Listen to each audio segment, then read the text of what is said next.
All right, good evening. I'd like to call to order the meeting of February 1st, 2022 for the City of Calabasas Environmental Commission. This meeting is being conducted utilizing teleconferencing and electronic means, consistent with Governor Newsom's executive order. The live stream of the meeting can be viewed on Channel 3 or online. To open matters, I will do a roll call for the commission members. I'll say your name. Please say present if you are here. J.C. Schillen. Present. Dr. Susan Fredericks-Ploussard. Present. Whitney Schwartz. I think I'm moving her inside. Hold on. She says she's here. I'll come back to her. I'll continue with David Cohen. Present. And Zachary Rossoff. Present. And Lila Guillory. Present. All right. And Whitney Schwartz. We're just taking our roll call. Can you say that you're here? Say present, Whitney. I'm here. Welcome. All right, so for the Pledge of Allegiance, we've invited a local Girl Scout troop, and I see both the girls are here. So it's Troop 3486, Adriana Dare and Zoe Eisenstein.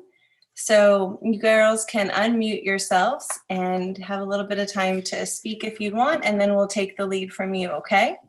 Please stand up and face the flag.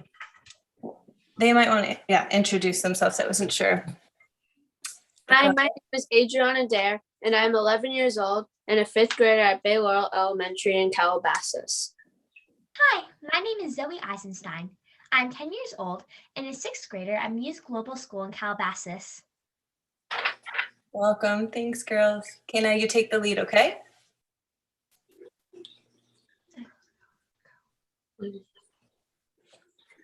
Please rise and join us as we say the Pledge of Allegiance. Please remove your Remove your hats and place right hand over your heart. I pledge allegiance To the flag of the United States of America, to the republic for for which it stands, one nation, under God, indivisible, with liberty and justice for all. Thank you so much.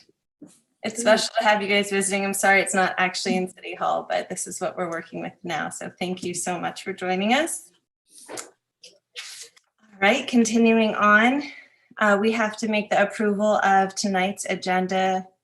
So would anyone like to make a motion to start us off on approving the agenda for tonight? I'll make a motion to approve. I second that motion. All in favor, say aye. Aye. Any nays? Okay, so moved. And let's do an approval of the meeting summary from our last meeting, December 7th. I make a motion to approve those minutes. I second. I second that. Okay, all in favor, say aye. Aye. Aye. Aye. Any nays? Okay, I'm actually gonna abstain, Beth. perfect, David. Thank you, because you weren't there. Moving on to our mission statement, I asked David, our newest commission member who will meet a lot more throughout the meeting, to go ahead and start us off with that. Thanks, David. Thank you very much. Thanks for asking me, and hello to everybody. Very happy to join you all. Excited to join your team. The mission of the Environmental Commission of the City of Calabasas is to advise the City Council regarding the stewardship of our environment as it affects the character of the community and the quality of life of our residents. We strive to balance those elements that influence the degree to which our community sustains its social, economic, and physical environment while maintaining and enhancing our natural and cultural resources. Thanks, David. All right, let's see. Do we have anyone here for public comment? We have two people who want to speak during public comment. You may want to read the statement about the oral communication. Okay, so those of you, I will give you 3 minutes. Let me read to you about it. Citizens wishing to address the commission on any matter not on the agenda may do so at this time. Speakers are requested to print their names and addresses on a form provided. If you wish to be heard on a listed agenda item, please wait until that point on the agenda. Please keep your comments to 3 minutes, and we will help you with that time. So,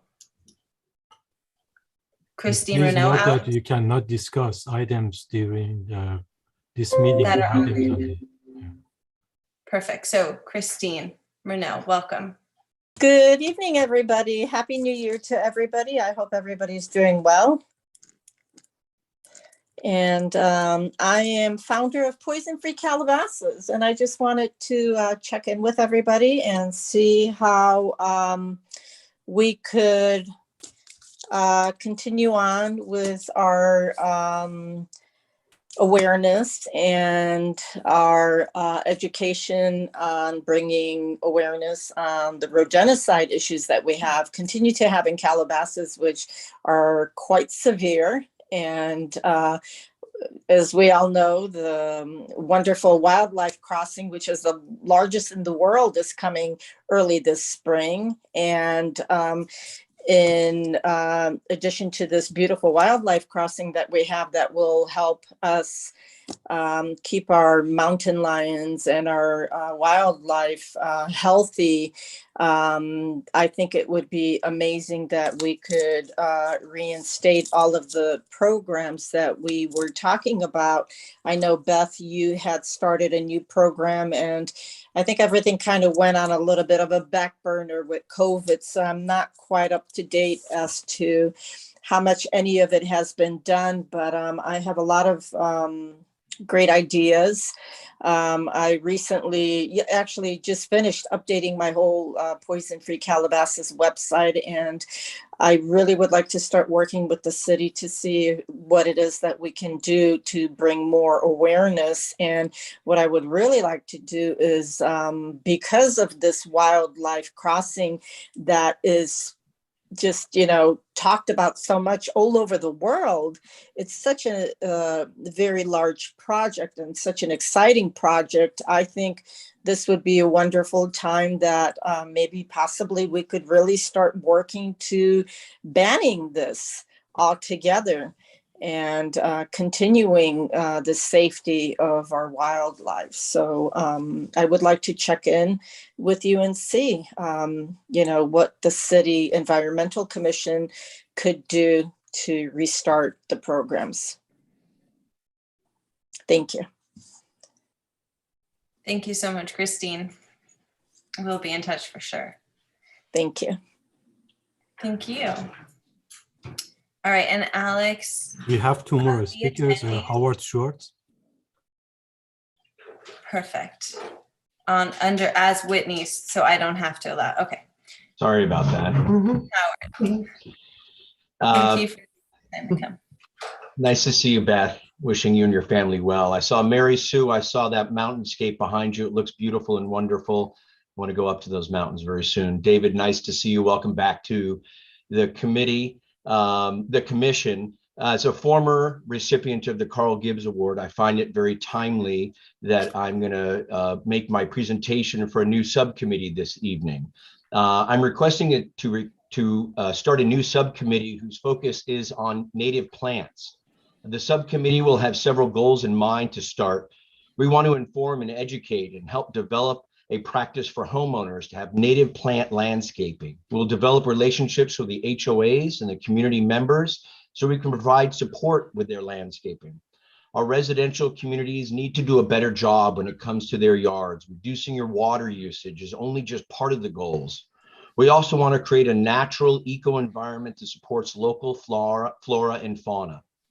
Additionally, I would like to develop a monarch butterfly haven here in Calabasas, planting milkweed throughout the community. With the correct native plants being planted in a short period of time, we can earn a national recognition for the monarch butterfly community. The mayor can actually take a pledge, and maybe we can change our logo or update it to have a pumpkin with a beautiful monarch butterfly sitting on top of it. Finally, I would like to promote the idea of having regular native plant sales within the city of Calabasas. We have composting programs and all these other programs, and the native plants are something that are really easy and accessible and very affordable and very much in line with our mission statement about preserving and protecting our community and its natural resources. All of this has to be done with the support of this commission and the City of Calabasas. We need the resources for grant writing, communications, city support for communications to make all this possible. I am really grateful for this committee's support and interest in helping us plant seeds for our future. That was pretty good, Wonderful. huh? That was pretty punny. That was I really thought it was, If we have I one thought it more was speaker, great. Alex, you think someone else is here, you said? to yes, speak? we have one more speaker that wants to speak. I don't see the hand up. Okay, there we go. Abra. Welcome. Mute. Sorry, I'm a little new to this technology. I know. I would, everything Howard said, 100%. The flora, the fauna, our local birds, our butterflies, everything. Drought resistant. I would say, please reconsider planting everything native, 100%. And I'm not going to go on and bore all of you, but I have my own yard. Howard has his evidence in his own yard, Howard and Whitney.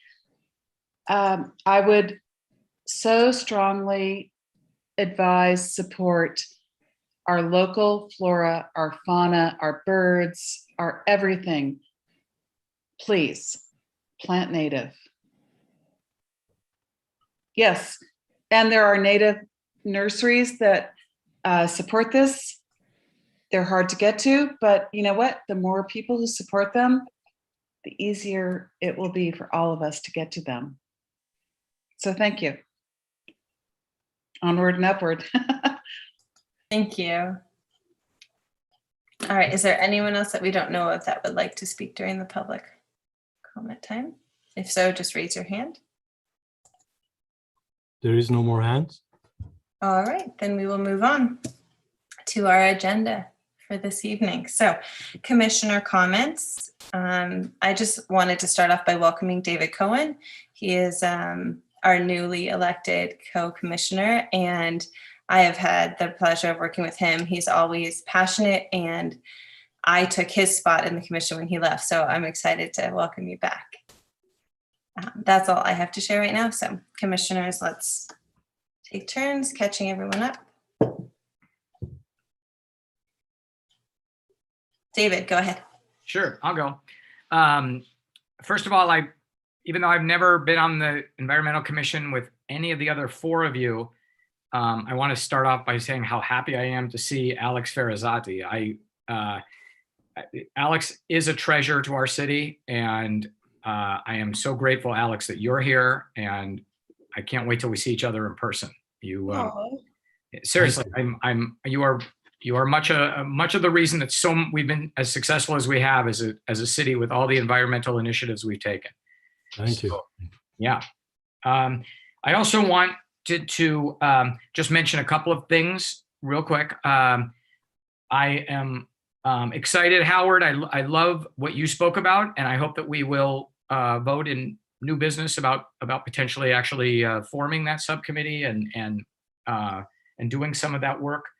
I like that you were talking about native plants and about selling native plants. I recall, I don't know if Zachary or Lila were in the high school at that time, but the Roots and Shoots Club and some of the other high school groups were selling succulents when the Environmental Commission was doing their annual forum. And I think that it's great if we can recapture some of that energy and of course, planting the milkweed, bringing back some of the monarch butterflies. A lot of that was obviously burned out from the Woolsey fire and such. So that's very exciting.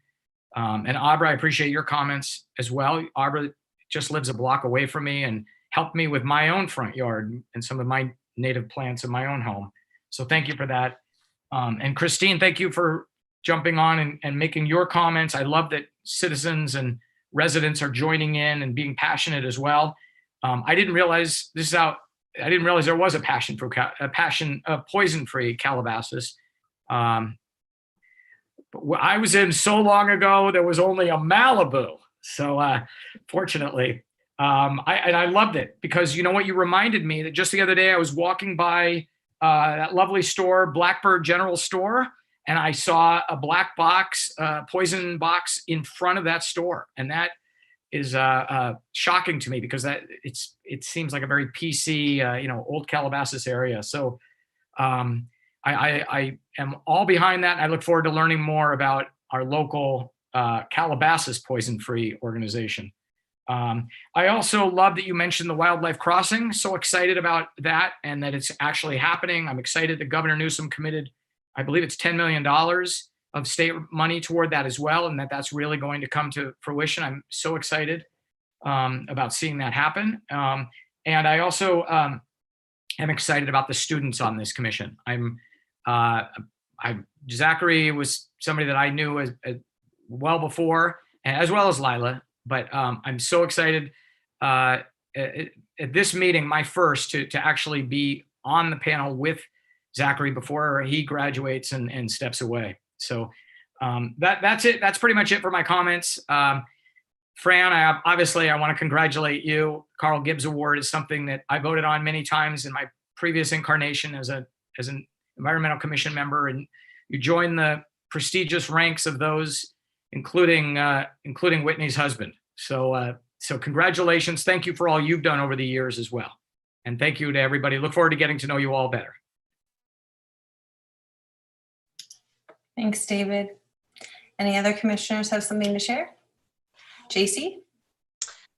I just want to say I am so happy to see the full group of commissioners here tonight, and just to welcome all of our special guests for this important night. So thank you for spending your evening with us, and that's it for me.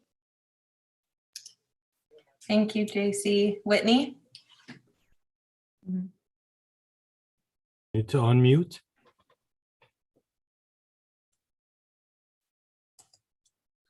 Okay. I'm so pleased that the mayor is here this evening. That's super cool. So thank you. I know you're such a busy woman. I just wanted to say that the Poison Free Calabasas website is awesome and really informative. I hope everybody checks it out. I know Beth has worked a lot on that. So I know trying to get. Not so much on the website, right? No, Just not the connecting. website, but Sure, Poison Free yeah. Calabasas. So I'm appreciative of your work. Yes. All right. Thank you, Whitney. Dr. Susan? Can you hear me? I want to start out by saying it's an honor to have Fran Pavley at our meeting tonight, and Mary Sue Maurer, our mayor.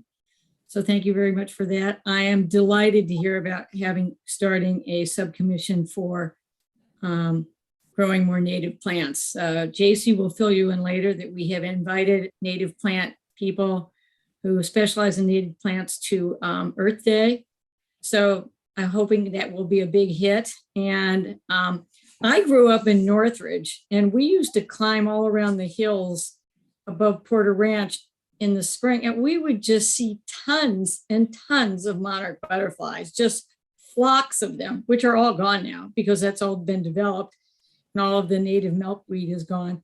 And I've been considering growing some on our own hillside, but I realized a small patch isn't going to bring back monarch butterflies. We need this on a larger scale. So I'm very excited about this meeting that Whitney's husband made.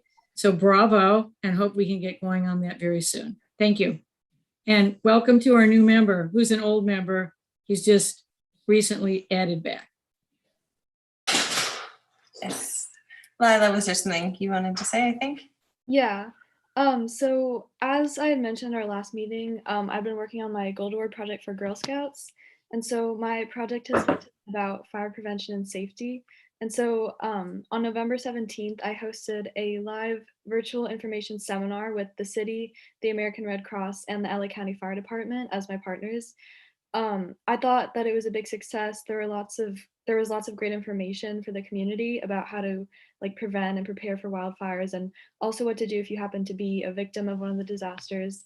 And so I just wanted to encourage everyone on the commission and in the public to watch the seminar, which was recorded and is on my YouTube channel. So if you just Google fire prevention seminar, it'll be about 5th or 6th on the list, or if you just search up my name along with it, you'll be sure to find it. It's about an hour long, but it's very entertaining. And between the live seminar and the after views, I've gotten about 100 or so views, but I would love to have more of our community benefit from the information, so feel free to check it out. And my next and last event in my project is a brush clearance event. I got some suggestions from the fire department as to where to do a neighborhood brush clearance, and my event will be held on February 13th at 10 to 11:30 a.m. at the Calabasas Park. And we'll just be cleaning up leaves, twigs, trash, and brush from the park area. And if we have time, we might head up to the train and do the same. But feel free to come if you want. You can bring some gardening gloves and a rake if you have it, and I'll supply water and snacks. So yeah, that's all I wanted to say. Thank you. Thank you. When did you say, Lila, that event was, the brush clearing? February 13th from 10 to 11:30 at Bark Park. So can you bring your dog also? Yeah, if you want. Okay. Thank you. Anyone else? Zachary? Yeah, thank you so much. I'm excited to be here tonight with all of you. First off, I have a couple of thank yous. First off, David, it's great seeing you tonight. I don't know if many of you know this, but the reason I really became so involved with city government and environmentalism is really because of David. I've known David for most of my life. He introduced me to the Environmental Commission, and so I'm really, really happy to see you tonight. I also want to thank Whitney and Howard. We had a Roots and Shoots trash cleanup on Saturday, and they brought rocks for us to help decorate the trail. It looks beautiful, and they were actually donated. The rocks were donated by Whitney and Howard, so thank you so much. And thank you, Ms. Watts. I actually was able to speak with Ms. Watts and Dave Peterson, who I think is actually on the call tonight, about the Pure Water Project, which was presented to I think it was like North Santa Monica Bay water presentation. And I mean, it was great learning about the Pure Water Project, which is a Las Virgenes Municipal Water District. It's a new technology that we're using. It's super interesting. I would really highly recommend going to visit when it opens and just talking to Ms. Watts about it. I also have a few comments about the public comments. First of all, I love Howard's idea about the native flora and monarch butterfly subcommittee. I do want to note that in 2019, the Roots and Shoots Club actually met with David Shapiro, who was then mayor, and we actually did get the mayor's monarch pledge, but I think there is still a lot of work that can be done in that area. So I'm really excited about that. And Christine Renaud, thank you so much for always being involved with the Environmental Commission and combating rodenticides. Mayor Maurer and other council members actually put the lid lock amendment into effect recently, which is actually intended to reduce rodenticides by requiring all commercial centers to keep their trash cans shut and locked, which would reduce the rodent population and therefore the need for rodenticides in the first place. And so there is definitely a lot of work that still needs to be done. But I think I can speak for the commission when I say that, we're all ready and willing and excited, to continue working on that. And I believe one more update. I talked to Ms. Exner, who is the principal of Calabasas High School. And there are some updates regarding electric vehicle charging stations. She's pretty confident that we're going to be getting some at the school.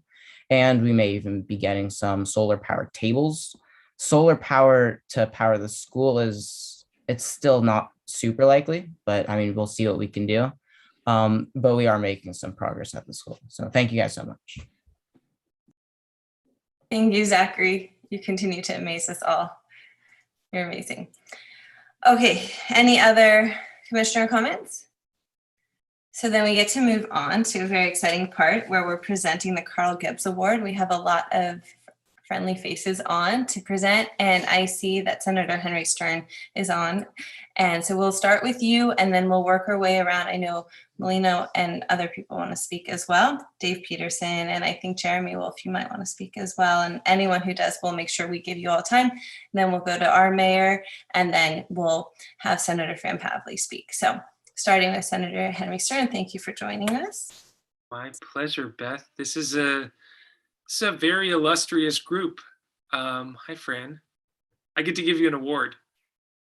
Collectively, I'm really not going to be the giver. I think this whole group and what you do at the Environmental Commission here in Calabasas is amazing. And to see, Susan and Peterson here and Melina, and then I don't want to, you've got quite a successorship in Calabasas in terms of environmental leadership in your new mayor.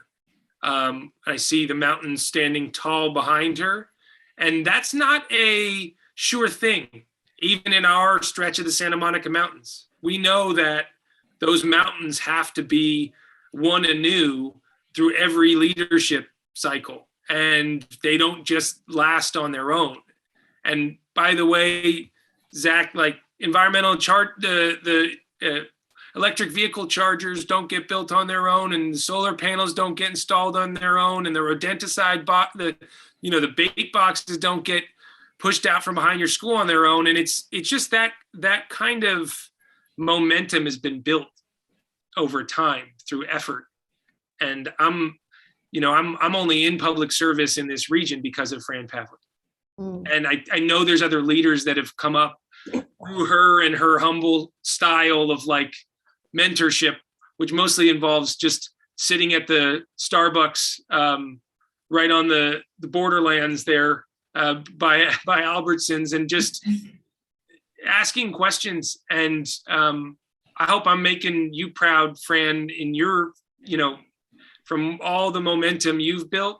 And I want to thank you for everything you've done, but this is a special award because in Calabasas, for the city of Calabasas itself, to be giving you this Carl Gibbs Award, which is also given to like volunteers and, people who like grind it out, who are in the trenches, who are doing the work on, standing up against a bad development that's coming to town or working on a creek restoration. Or I know you've been doing that battle your whole career in your quiet, unassuming, and very dogged and not to be messed with ways. And anybody who bets against Fran Pavlik has another thing coming, because they all thought, she seems like a really nice lady. I think she's a school teacher and an environmentalist, but whatever, push her aside. Let's bring someone in to be the senator. Let's bring someone in to be the assembly member. We got, they're supported by all the big guns. They got all the money.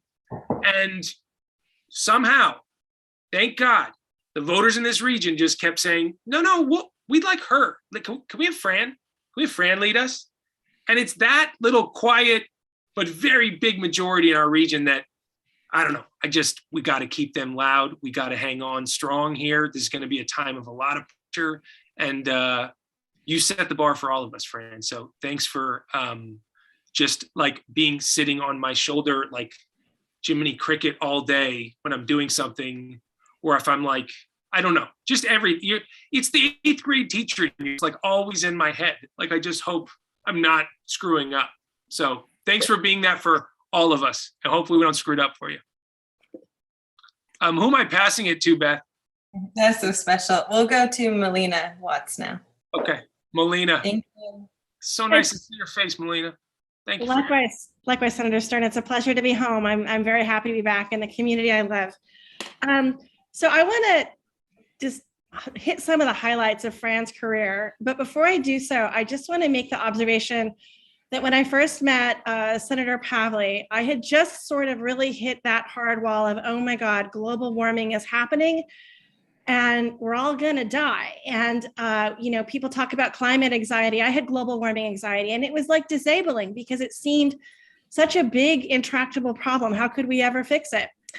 And then I went to an event in the city of Santa Monica, which Fran had put together with her staff, where she had a whole bunch of people talking about what is climate change. And then she started talking about what are we going to do about climate change? And lo and behold, Senator Pavlik actually went off and did everything that she said she was going to do. So if you're ever feeling like you're drowning and we can't win and it's all over, just put your Fran Pavlik shoes on, and follow our leader, because she's been amazing. And I'm so incredibly proud to have her as my past senator and my past assembly person. I mean, it's a small community, and you have this kind of family relationship with your electeds, and she's been amazing. So I want to hit some of the amazing before I let go of my turn here. The first thing that I think is impressive about Fran is she saw anthropogenic climate change as kind of a budgeting issue, an inappropriate relationship of energy input and output. So she took it like a budget and started thinking, what are the core changes we can do that can address this and solve this? So while the rest of the world had its head dug in the sand and was either ignoring the problem or crying themselves to sleep over it, Fran started solving them. So the first thing that she did is she created some legislation that mandated that anybody who was going to sell cars in California had to sell zero emissions vehicles, ZEV. In other words, which I think is funny because of Yaroslavsky, right? But you couldn't sell a normal gas car here if you didn't also sell some electric cars. So she kind of single-handedly invented the marketplace for electric cars in the United States, and the car companies weren't having any of it. So they sued and they shut it down, and the state Supreme Court agreed with the bad guys, and it was just a lot of crying in a bucket, but not Fran. She took it to the Supreme Court and she won, and we got our electric cars back. So if you're driving an electric car or your parents are driving an electric car, you can thank Senator Pavley for that. Another thing that she did that was very compelling to me is she created this thing called AB 32, the Global Warming Solutions Act of 2006. And basically, to grossly oversimplify, it invented the idea of cap and trade, that we could somehow reduce our overall carbon footprint with this method. And it was so effective that she was invited to speak in countries like Japan, Norway, and Canada before their national bodies, their Senate, their Congress, that sort of thing, to explain how this works so they could copy it. So she's our hometown girl, but this is a person whose footprint is international, and whose approach to solving problems has been emulated all around the world. She's also been a huge advocate for children, for the developmentally disabled, for our own state parks, and for clean water, and for maintaining water supply. She also created legislation that made California finally get it in gear and start dealing with groundwater, which we had not really been thinking about, and is really an important part of the equation. As an historian, I love it that she is the great-granddaughter of William Jennings Bryan, who ran for president in 1896. As a parent, I love it that she taught school for 29 years. As a writer and someone who works in the environment, I love it that she mandated that people have to have environmental education in the public school system.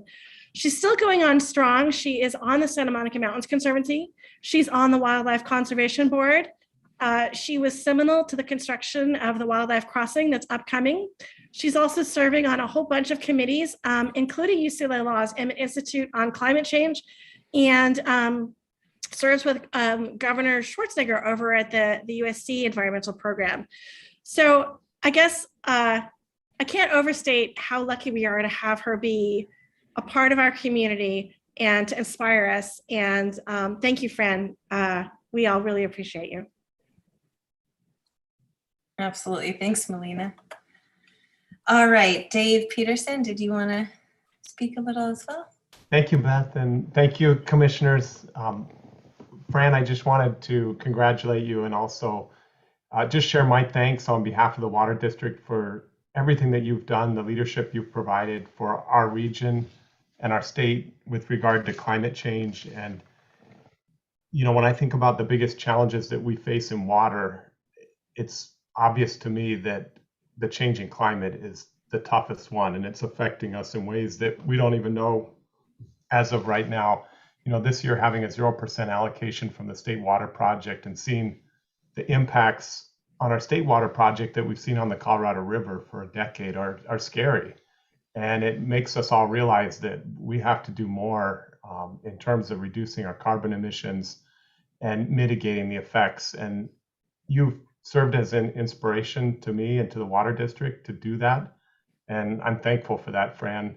A lot of the things that we've done, installing solar, looking at reducing our carbon footprint at our Tapia reclamation plant, looking at recycling, a lot of that was inspired by your work in the legislature and through AB 32 and SB 32. And I shouldn't forget the climate registry, which I know you're a tireless supporter of, and we have registered our emissions with the climate registry. So I just want to thank you for everything you've done and serving as an inspiration for all of us here. Congratulations, Fran. Thank you, David.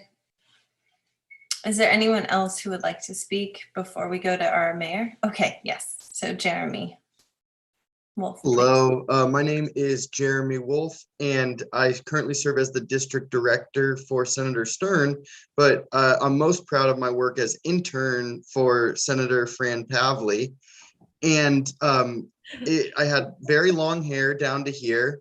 And my first meeting of my internship with Senator Pavley was sitting in her conference room learning about this project called the Liberty Canyon Wildlife Corridor.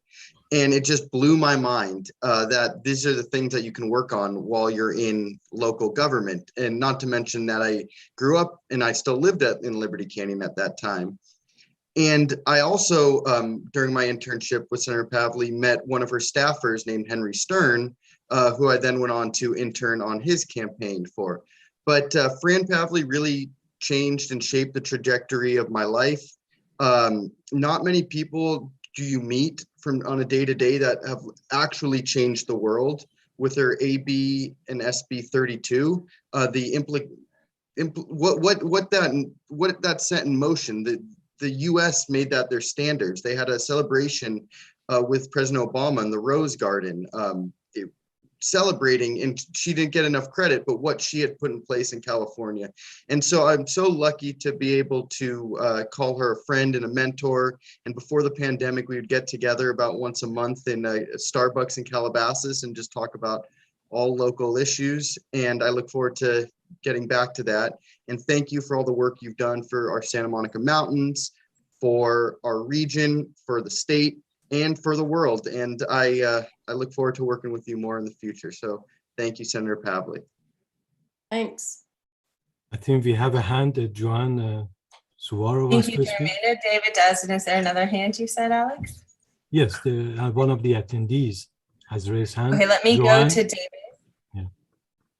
And then we'll move on. David, go ahead. Yeah, I just want, Fran, congratulations again. I mentioned earlier, I just wanted, just as someone who was on the Environmental Commission previously, I want to just let everybody know a little bit about the Carl Gibbs Award itself, which really is a prestigious award. Senator Stern mentioned it, but Carl Gibbs was on the Environmental Commission. So he was a volunteer himself. He was a grassroots worker, and he didn't just walk the walk, he talked the talk. And the thing I was going to say is that our awarding this to you, for us, it really is meaningful. There are people who we've given this to in the past, such as Dr. Bennett, who has truly changed the culture of environmentalism at Calabasas High School. And the entire Las Virgenes Unified School District Environmental Stewardship Committee received the award one year. So this award truly is for doers. So happy that we have a doer this year. Thank you, David. Okay, so we moved Joanne and John into so we can see you. It is your turn to speak, please. Please unmute. Hey, we've unmuted. It's John and Joanne Suwara. We've known Fran for a number of years since we moved to California in the 70s, and she knew members of my family even before then, when she was a volleyball player on the beach in Santa Monica, playing with my brothers. So, but that was before my time. And I'm really happy to have gotten to know Fran.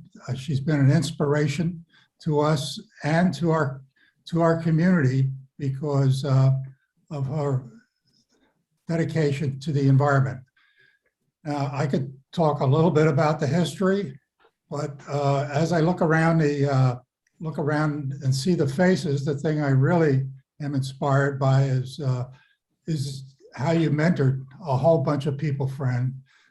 That includes Jeremy, who I remember from the Federation days, and then there's Henry Stern, who I met several years ago when he decided to run for senator, and he has done a great job as senator. He's been very, very good. And then let's see, who did I miss? I've missed somebody. But in any event, I would like to thank you for all that you've done for us and the community and the inspiration that you've been to, and your work to save the mountains. Thank you. Thank you, John and Joanne. Thanks for coming. So now we'll pass it over to the Calabasas Mayor, Mary Sue Maurer. Please take the lead. Thank you, Beth. Hello, everyone, and welcome. And what a wonderful evening this has been from the beginning, just to hear our commissioners talk about their priorities and to hear more about Fran. So my story about Fran is, Fran, I don't think you even know this, but back in the 80s, early 90s, I was living in Santa Monica, and I remember starting to hear about this movement in the Santa Monica Mountains to preserve a large piece of property called Amundsen Ranch. And this photo started appearing a lot with the stories about Amundsen Ranch, with a very long-haired school teacher who seemed to be leading, one of the leaders in the movement. So when I moved to Calabasas, sure enough, I became more familiar with a Fran Pavley, working in the Agora Hill city next to Calabasas. And then flash forward a few more years, and I decide to get involved in a campaign for assembly after the primary, or the primaries, and Fran was one of the finalists. And then I worked briefly on her campaign, and that's where things really took off, because I had an opportunity to work with Fran as a deputy. So John, I might be one of the other people you were thinking of. I clearly consider her to be one of my mentors. And Fran did something really interesting for me. I had 3 small children at the time, and I was volunteering. I wasn't working full time.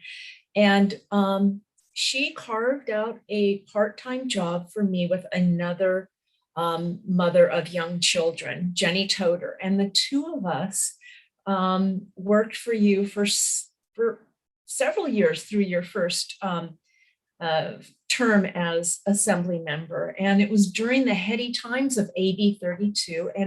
And Melina, you're absolutely right. And Jeremy, she became a rock star.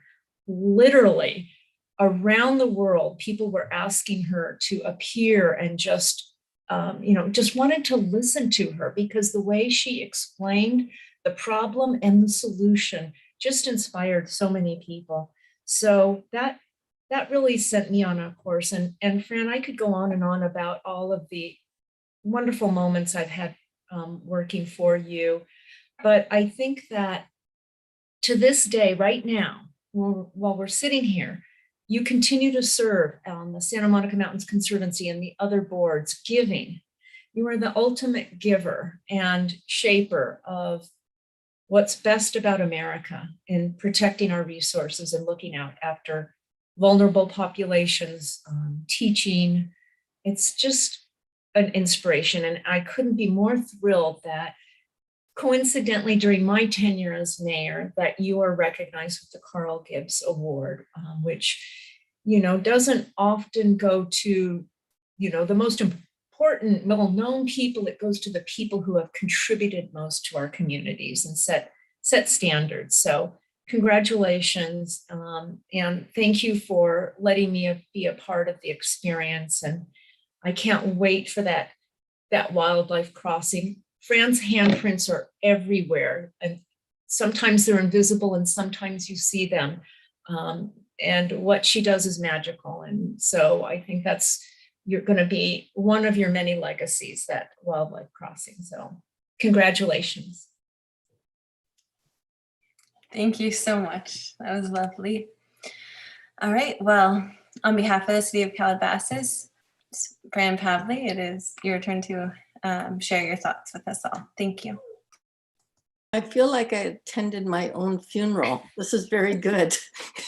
I don't know. Was it, Huckleberry Finn or Tom Sawyer or something sitting up in Anyway, thank you very much. And it is an honor being named. And I think it's only appropriate that my boundary line of my house is at the City of Calabasas.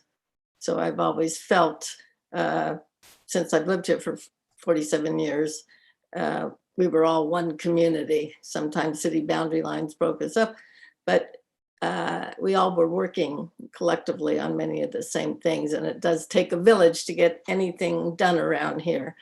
So yeah, I think I have at least 3 former staff members so far that spoke today. So that makes me feel good. I am a former teacher and I'm very big on passing on information and mostly instilling people with a hope for the future and realizing you can be an average person and make a difference. I'm a middle school teacher. In fact, I joke all the time with people. That's probably why I was so effective in Sacramento.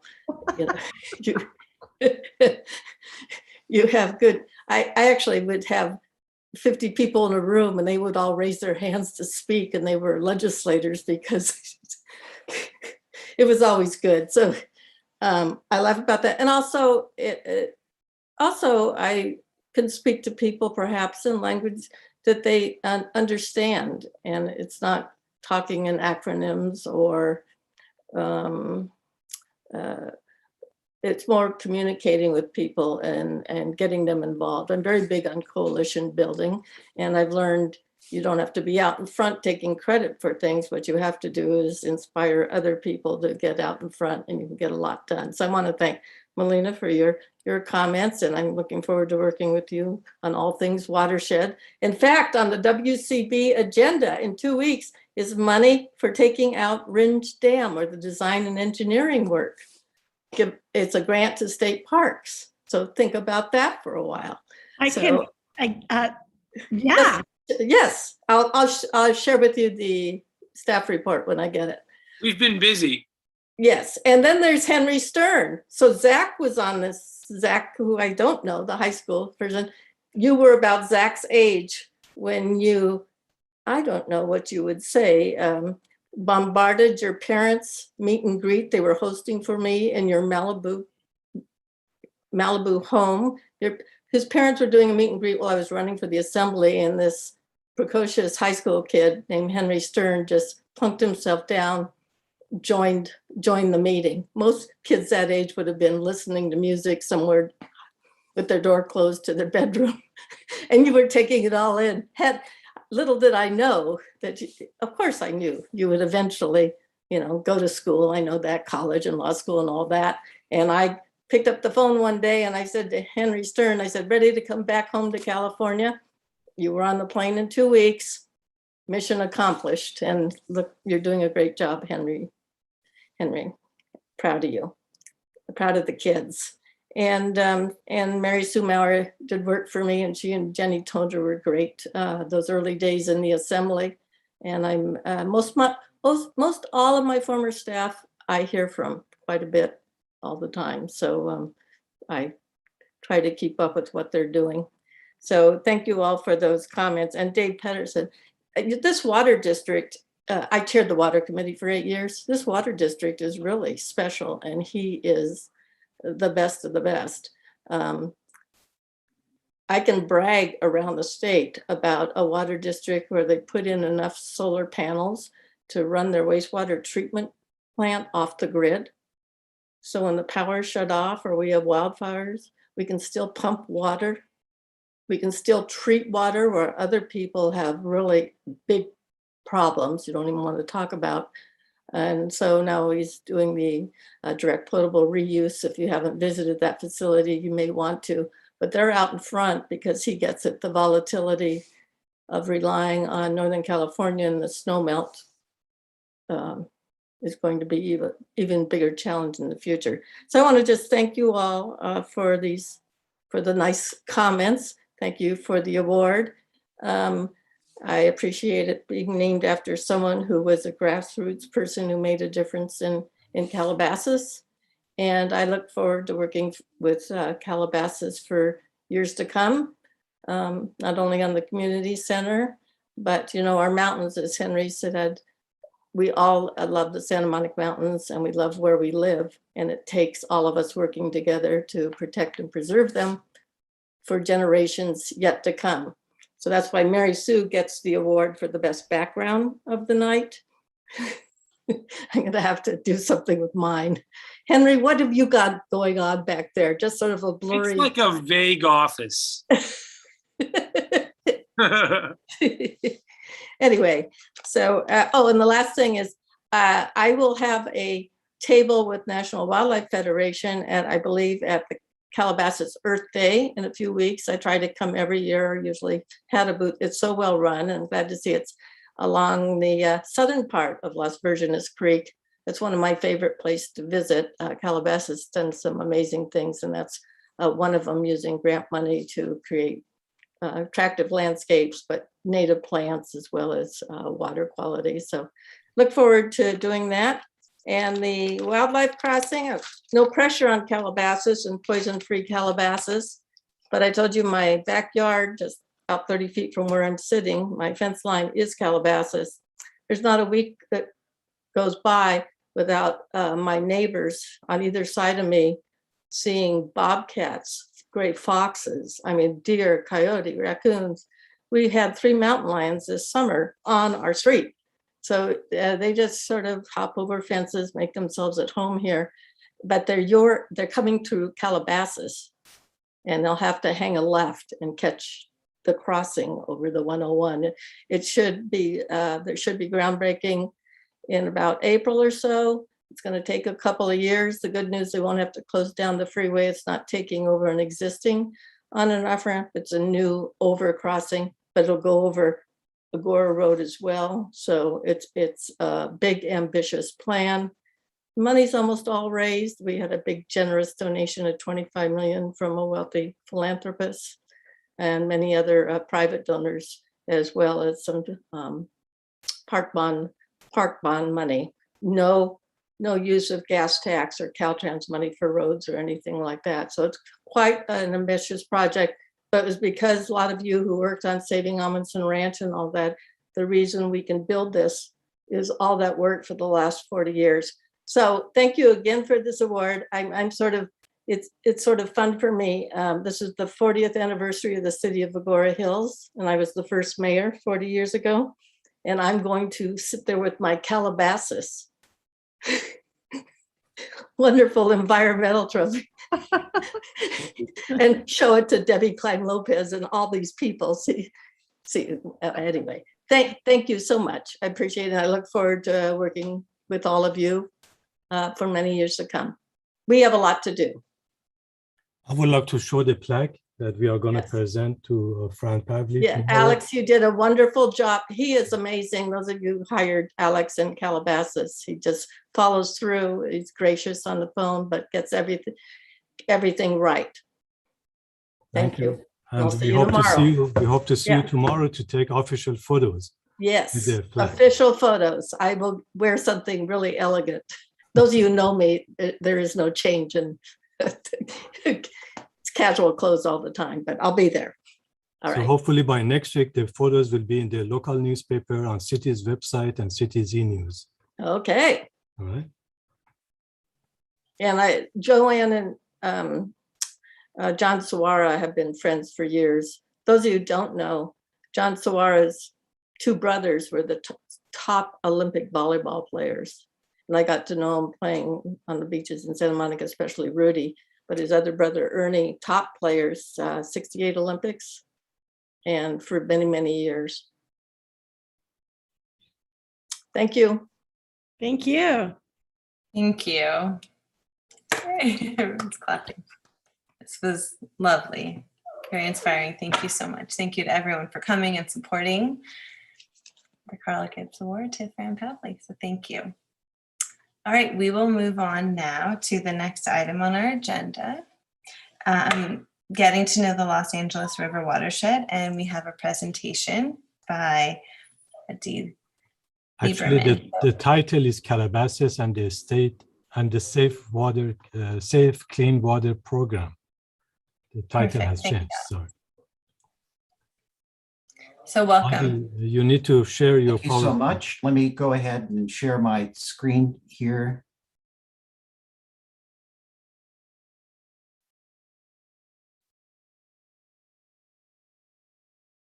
Let's see. Adi, you may want to introduce yourself. We forgot to do that. Let me just get set up here, Alex, so that I can see what it is that I'm talking about. As I do that, my name is Adi Lieberman. I'm the watershed coordinator for the Safe Clean Water program. Melina Watts is another one of the watershed coordinators in the same program. And I'm going to talk with you briefly about the Safe Clean Water program, what it's about, and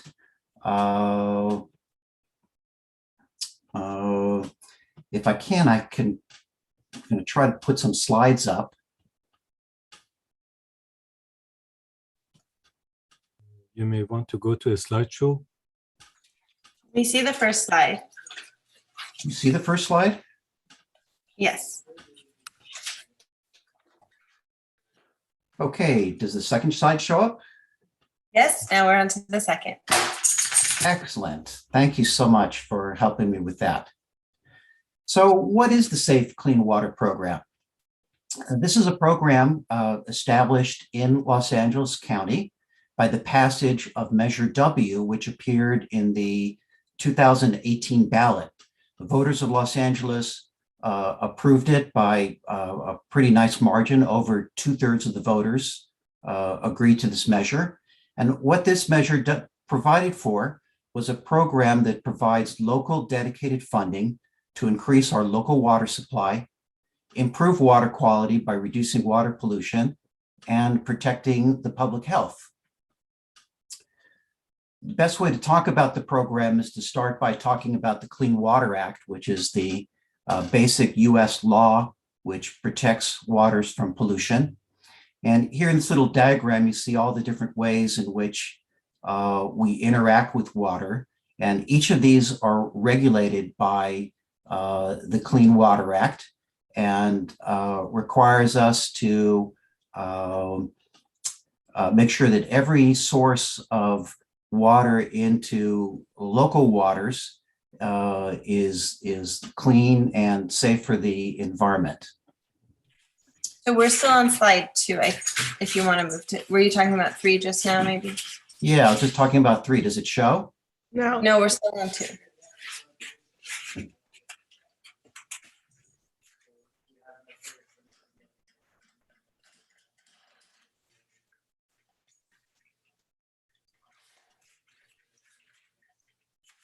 Alex, I don't suppose there's a way that you could put a copy up.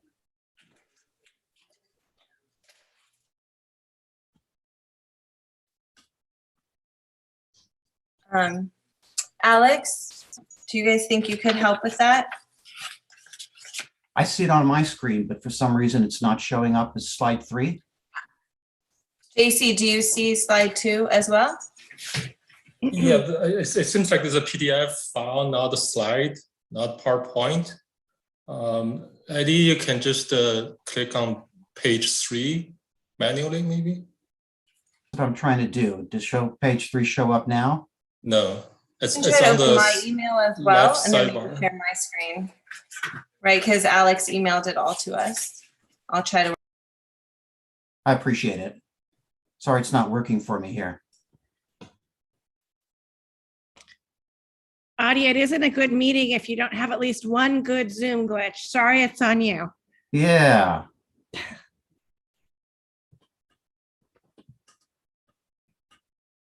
So while we're waiting, I actually wanted to introduce you to Zachary, who's on the call. Are you still there, Zachary? The reason is, Zachary.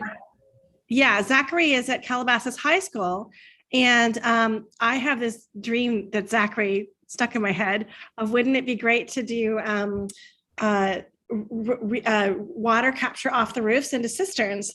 But then I realized it's actually your watershed. So you guys have to get together and talk about this. I'll be a support from the distance, but. Okay, so someone just is moving the slide around. I also have it on my screen, but I see that now we're on slide 4. Okay, let me just see if it switch us to slide 5. Does that switch Yep. to slide 5? Yep. Okay. Maybe we're back up and running. Okay. Well, this is an attempt to depict what it's like to be in a watershed. And quite simply, a watershed is the area of land where water collects and drains into a specific river, ocean, lake, or other body of water. And even though we live in built up cities, we all live inside of watersheds. Which watershed is Calabasas in? Well, there are 2 watersheds. That's why you have 2 watershed coordinators, me and Melina. The first watershed is the Santa Monica Bay watershed area. The southern and eastern parts of the city of Calabasas drain to that area. The other area that you drain into is the upper Los Angeles River watershed area. And that's that large picture on the right there. You can see that it is a very huge area. It encompasses all the water that drains into the Los Angeles River. And it all starts in Calabasas. If you look at this slide here, you can see McCoy Canyon and Dry Creek Canyon off to the left of the area of the upper LA River watershed. And that's where the watershed for Calabasas begins and flows into the LA River, and the LA River eventually makes its way down to Long Beach. So what are the benefits of this program? Why is it being, why has it been put together? Why is it that we're being asked to follow along with it?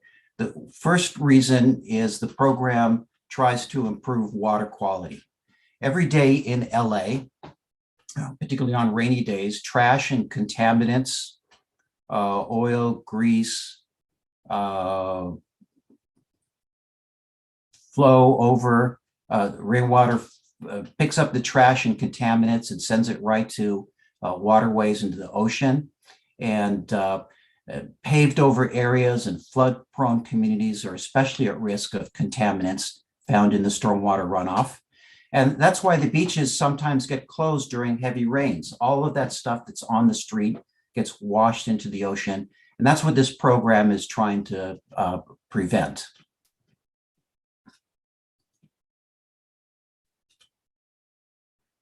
Okay, for some reason I now, let's see if I can get the minus sign on the Yeah, top. go to view, right. There we go. Okay. So the second benefit of the program is each year we lose billions of gallons of rainwater to the ocean. By capturing this water, we can greatly increase the county's local water supply, make the entire region more sustainable for decades to come. And this program helps fund stormwater projects around the county using a combination of nature, science, and new technology that could actually triple the amount of rainwater that we capture and convert to drinking water. And then finally, another benefit of the program is that it helps reduce the amount of paved space in the environment. And we know that neighborhoods with the most pavement are those most vulnerable to the negative effects of extreme heat. And so this program tries to invest money into our communities by greening schools, creating parks and wetlands, improving flood management, increasing the public access to rivers, lakes, and streams, and thereby provide community enhancements that we can all enjoy. So what does it mean to be the watershed coordinator for this region? There are 9 of these regions in Los Angeles County and 12 watershed coordinators selected to help with this program. The first job is for us to try to find projects to do under this program.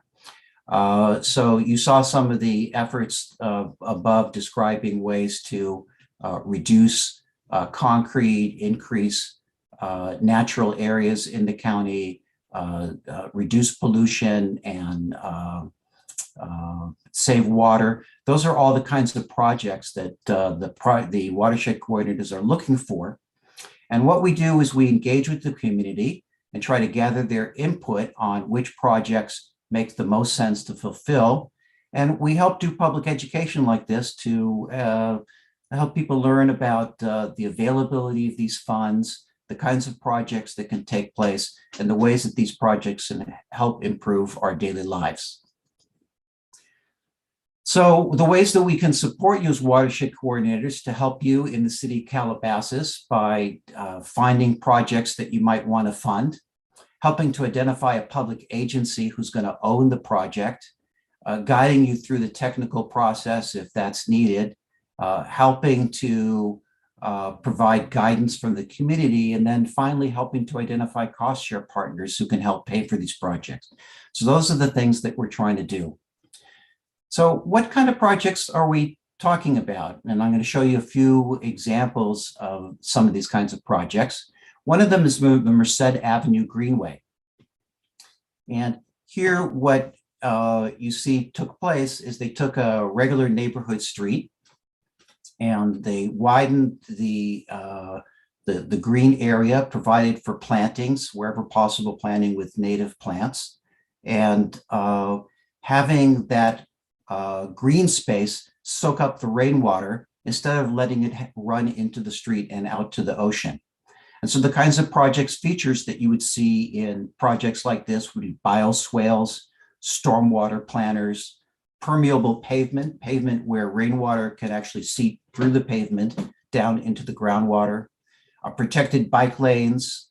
And these projects, of course, work best when we get good input from the community on how to do them. Let's see. Yes? Okay, may I just ask you a question, or do you want questions at the end? Is it okay to ask as we go? Yeah, let's ask questions as we go. That's fine. On that last slide, it looked like you lost a lane of traffic.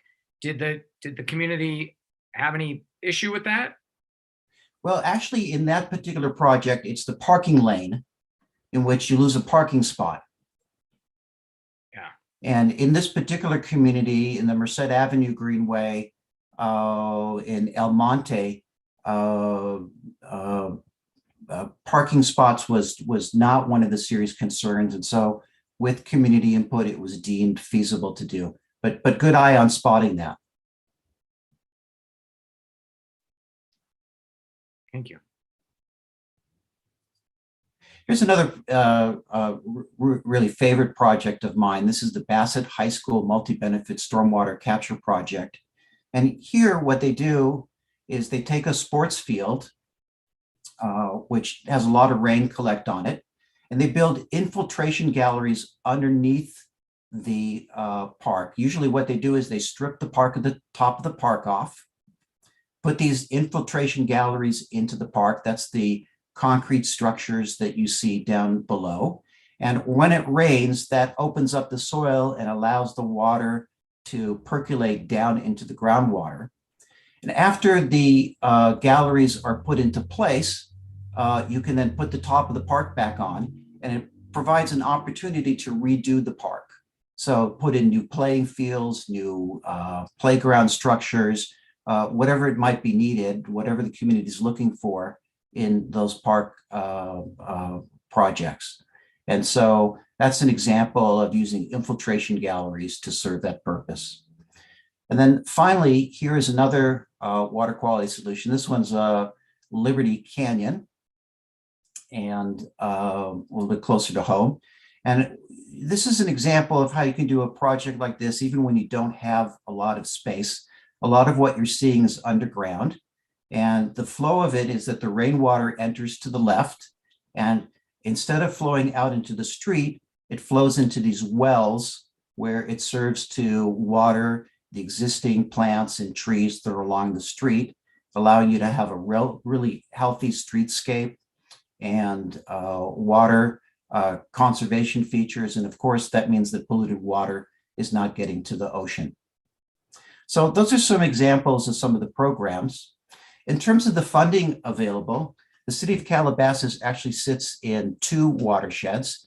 And so through the North Santa Monica Bay watershed, there's about $2 million available to you and the other cities that make up that area. That's the area that Molina represents.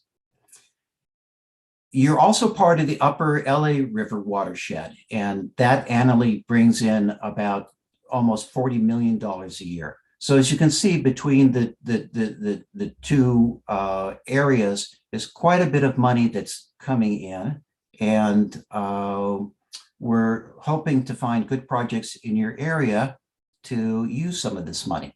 In terms of when it happens, here is a timeline for when we anticipate the call for projects, developing the stormwater infrastructure plans, and putting projects into place. And the general idea here is just that it's a revolving program, and each year we look for new projects, and each year we approve projects. And we're in a period now when we're collecting projects for use. And so I'll be working with people in your community, looking for ideas that we can do, and very much look forward to seeing this program develop over the next few years, and hopefully having some good projects for the Calabasas community. And that's my presentation, and let's have some questions. I see, David, you've got a question? Yeah, thank you for your presentation, by the way. This is really nice. I appreciate watching this and learning. You showed the field, the sports field, and Alex may be able to help me with this. But didn't you do something similar with the at Gates Canyon Park? Yes, that was a project spearheaded by LA County, about $11 million, and it's now operational and captures all the rain and saves it for the Gates Canyon Park irrigation. So could that be replicated, Alex, between whether it's the city or whether it's Audie's group, or are there opportunities to do that at other places around that you? We will look into it, but that was a unique opportunity, but we will look into it and see if we can replicate it in other parks. I would love everybody, the whole commission, to learn more about that. I mean, that's one of our projects like that, I think are true successes. And I think we should be tooting your horn a little bit here, Alex, you and the staff, for some of those kinds of things, and the trails and things that you've accomplished. I think it's good for those of us that maybe, weren't present while all this is going on. It's nice to learn about all the successes and things going on in the city. Well, hopefully we'll also help in terms of, looking at maps and trying to determine if there are areas in which there are projects like that can be repeated. I know it's my hope and Melina's hope that we'll be able to bring those kinds of projects to Calabasas. Can you collaborate with school districts, perhaps? Yes. I'm thinking again, I know Melina was talking about Zachary, and I know that we've got so many opportunities with all the different schools and all the campuses and places that we've got so much nature around us. It seems like there's great opportunities here. Well, maybe we'll look at some of the possibilities up at Calabasas High and in the middle schools, and see if there are some properties there that might serve this purpose. And Zachary would be glad to work with you on trying to see what we can do up at the high school. And any other questions? I do have some. Alex had showed us that slide of Liberty Canyon before, maybe 5 or 6 months ago. Has that started? Have we commenced that project yet? It's the other way. And how long does each project take like this? Because, for example, if we were to do a field at a school, that would be really a huge loss for the kids as far as play space during the time that we're doing that. Right. So what is the turnaround on that as well? Well, the attempt is to, in those school projects, to try to do them during the summer periods, although I know that there's year-round use of the schools these days. In terms of a project like the Liberty Canyon one, I believe it's approximately 3 to 5 years start to finish. Sure, that makes sense for that one. Have we started it? Is it approved? Is it in the works? It is in the works, and my understanding is that construction is going to start at some point in this near future. I don't have the exact date, but I could try to get back to you with that. We've taken a couple of tours of the site, and when there are more tours that are offered, I will let the members of the Environmental Commission know that the opportunity is out there. That would be great, Melina. Zachary? Yeah, thank you. I just want to build off of David and your idea about working with the high school and district. I mean, I would be happy to help and facilitate some of that. I don't know if like you need to like come visit the school to see like what we're working with or anything like that, but I'd be more than happy to take you around the school to organize a meeting with the principal or with the district. So I am more than happy to help with this. I would love to do that, Zachary. So let's connect after this meeting and find a time to do that. For sure. Thank you so much. I would actually love to be a part of it. I can't resist if I'm invited. Yeah, no, definitely. That would make it even more wonderful. So thank you, Melina, for that. You're so sweet, Adi. Thank you. And JC has raised her hand. JC. Hi, thank you very much for your presentation. I just have a quick question. Have you identified any specific areas in Calabasas through your research, or are you looking for that to be determined by city staff, the commission? Have you identified anything? My hope is to serve as a catalyst and through making presentations like this and talking to staff like Alex to hopefully see if we can stir up ideas. I find that the best people to spot where new projects ought to take place are the people who live in the community. They usually know, what are the areas where there's local flooding or where there's issues with polluted runoff. And so my hope is that by coming into Calabasas and in addition to the work that Melina has already done, making this program known, that we'll uncover some good sites to do this.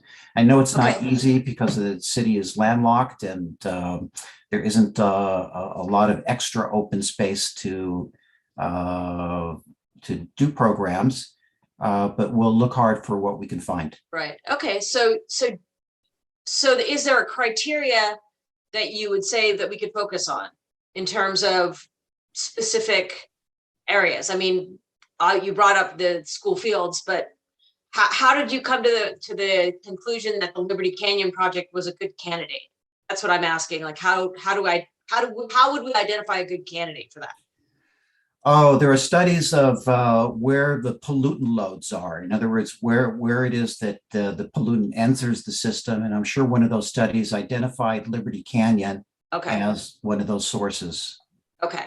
Okay. So, that's what I was trying to get at. Okay. Yes. Now I understand. So there's a number of studies in place and further studies that are taking place to look at where we can do these kinds of projects. Okay. All right. Well, that's a good way to have a start. Okay, thank you. I will provide you an update in item number 6 about one of the programs funded by Major W. Great. Well, thank you so much for your time and attention, and appreciate your help on getting the presentation up and running, and glad to be able to join the meeting tonight, especially because of the tribute that you had for Fran, which was a real treat to observe. Yeah, thank you so much for coming. We all loved it, I know. Thank you, Adi.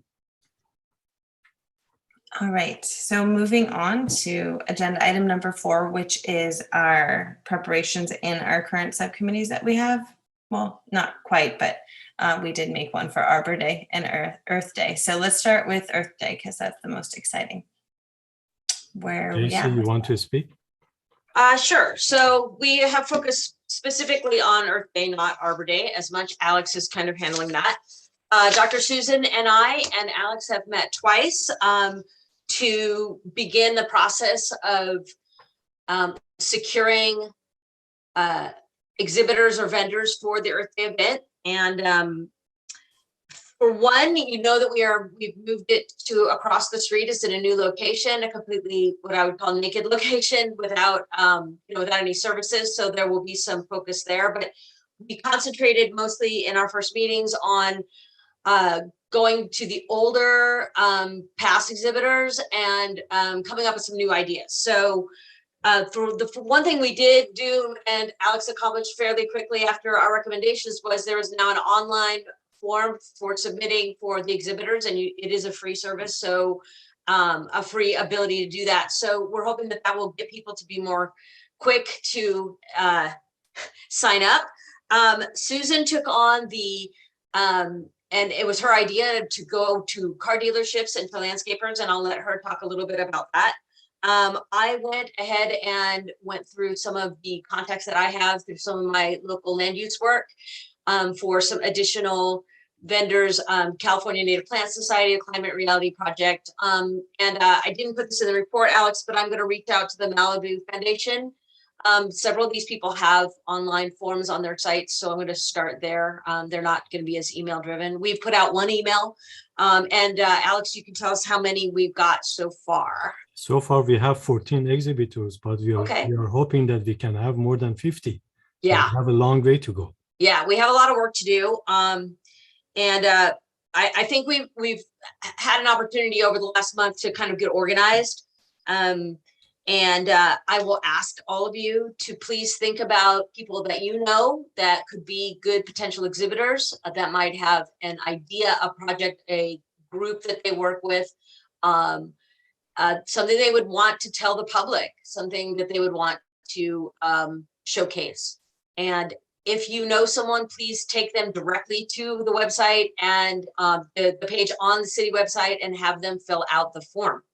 That is what we need so that we can get that going and we know how many people to place. And then we spoke briefly about some of the things. Like I said, the site is a parking lot.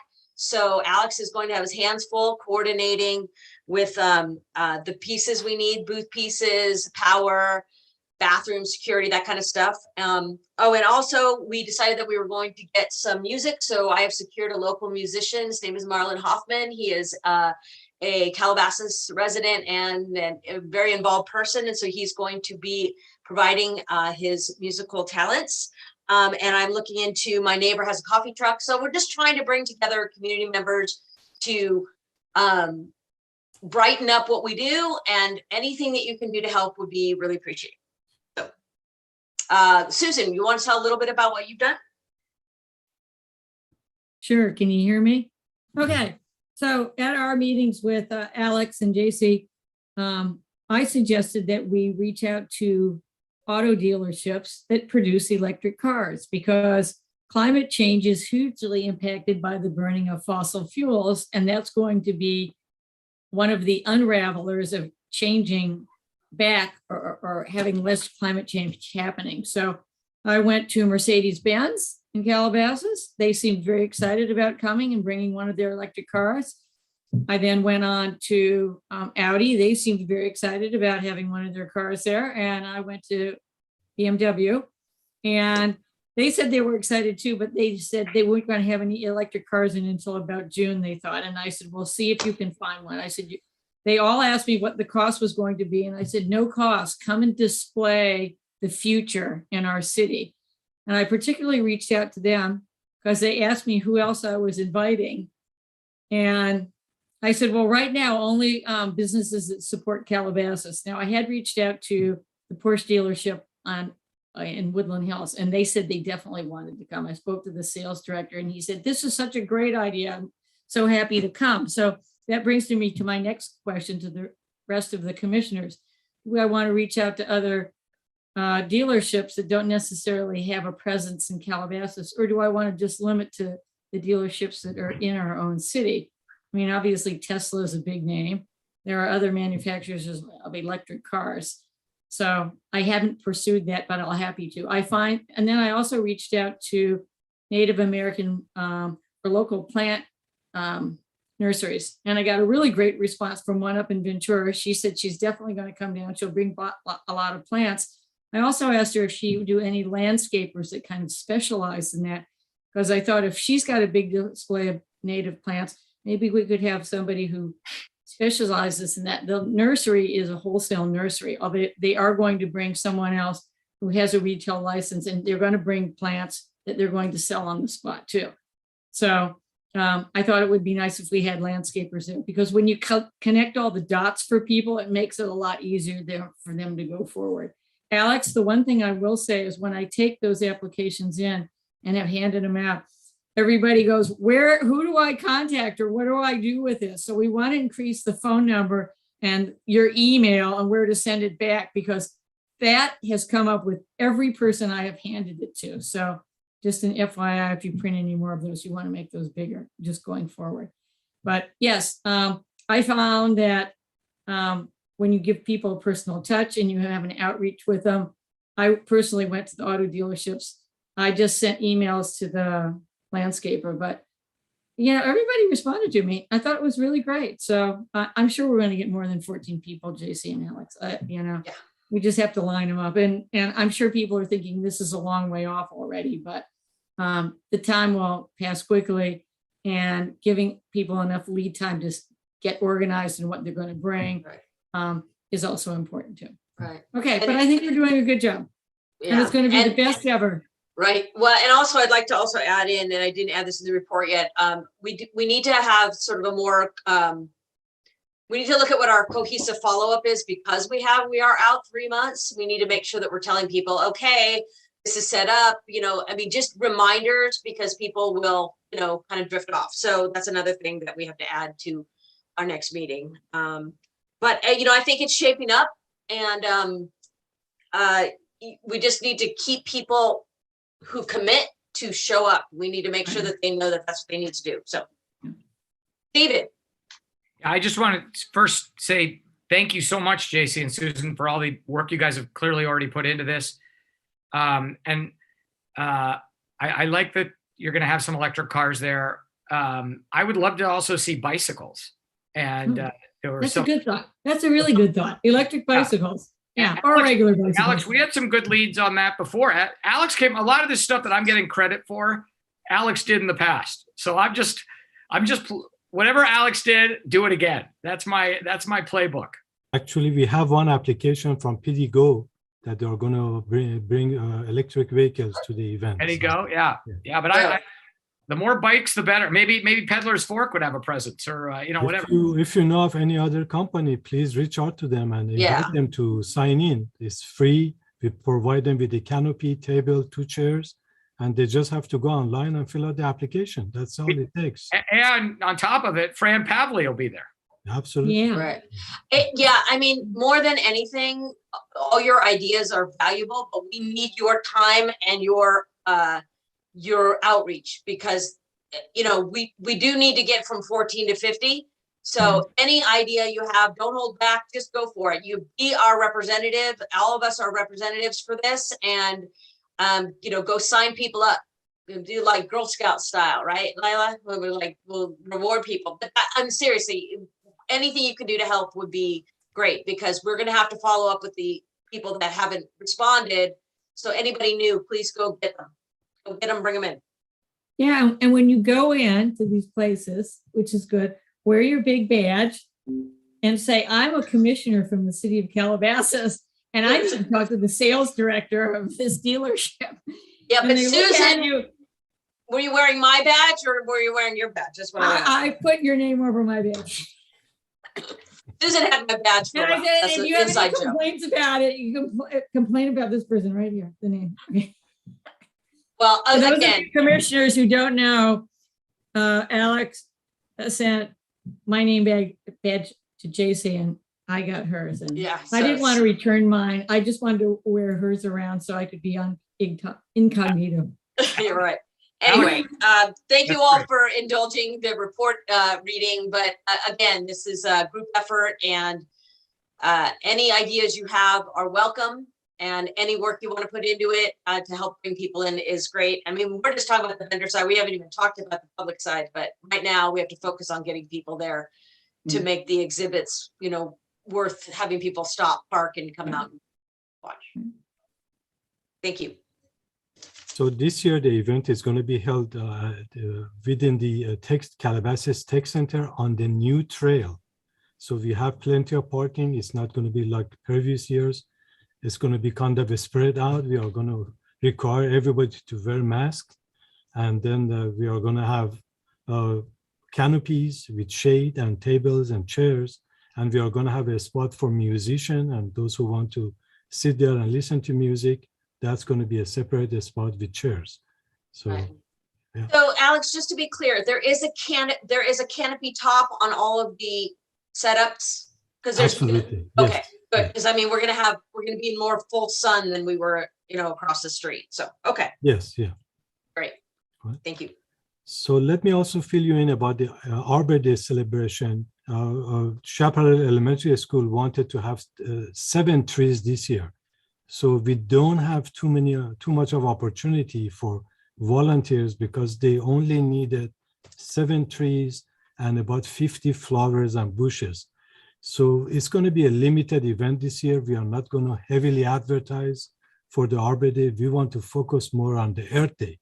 So if you talk to people, don't send them over for Arbor Day. We may not have enough trees. I don't want to disappoint anybody, but try to promote Earth Day as much as we can. That's open. We can get enough booth. We have enough space for everybody. So Arbor Day is on. We are going to do it on March 12th.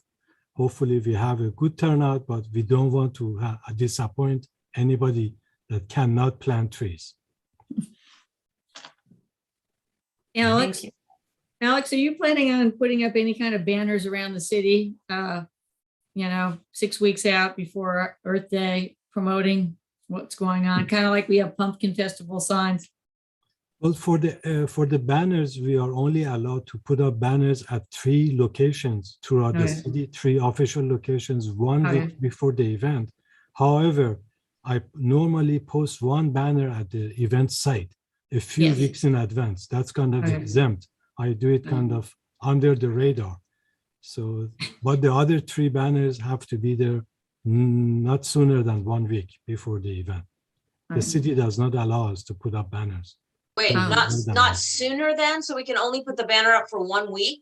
1 week, but the one at the event site can go up a few weeks in advance. Yes. Okay, but the three spots, only 1 week.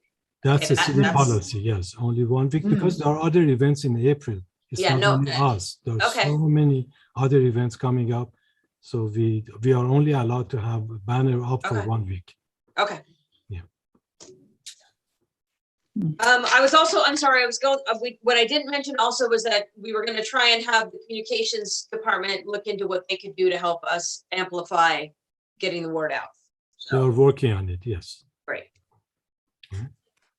Are we allowed to wear like sandwich boards and walk around? It says Earth Day. I was going to say we need a spinner, somebody to spin the thing. Yeah. That's so funny. Okay. All right, let's move on to our subcommittee reports, which Earth Day is the subcommittee.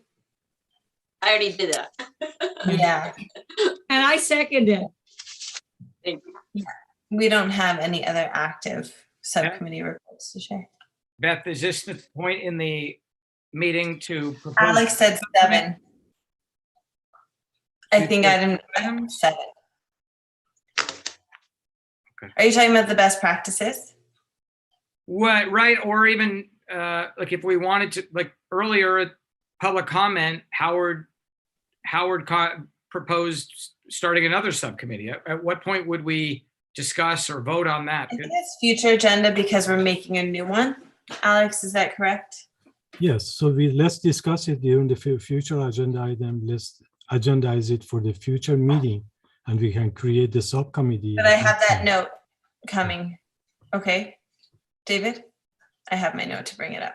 So we're good. We'll be there quickly, I think. Okay. Great. All right. So moving on to Alex and his updates on the environmental programs he's doing. I will be quick. As I mentioned, we received $300,000 funding from Major W or Safe Clean Water Program to conduct a feasibility study for phase 3 of Las Virgenes Creek Restoration Project.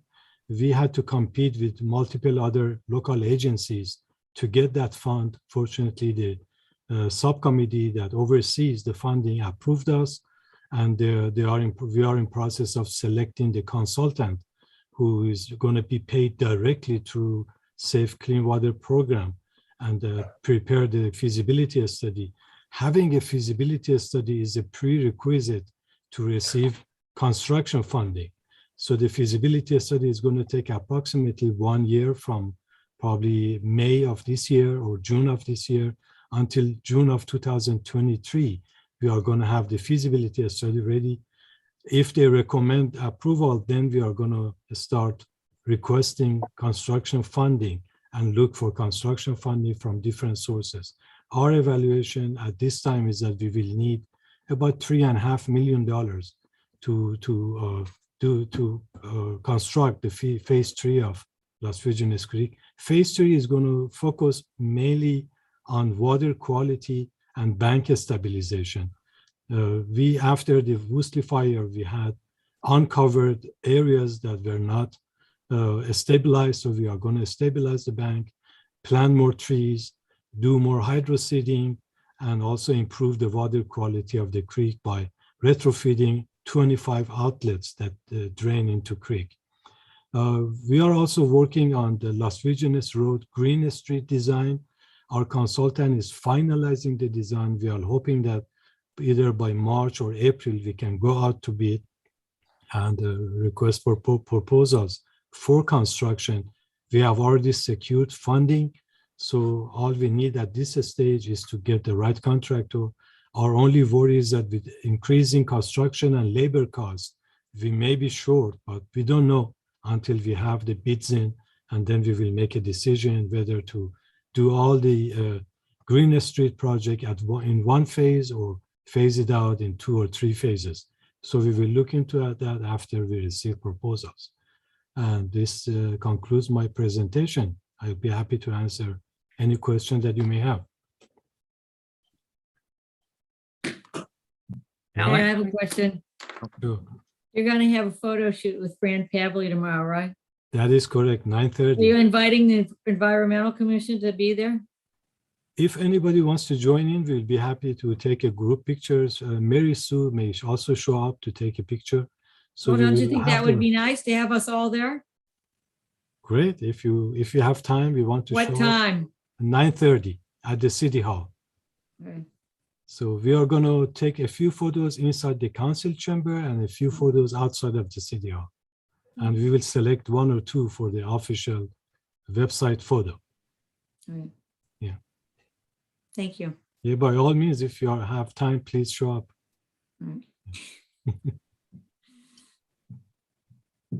Alex, I just wanted to, I was saying it earlier that there were a lot of things that I didn't realize that the city has worked on that might be helpful.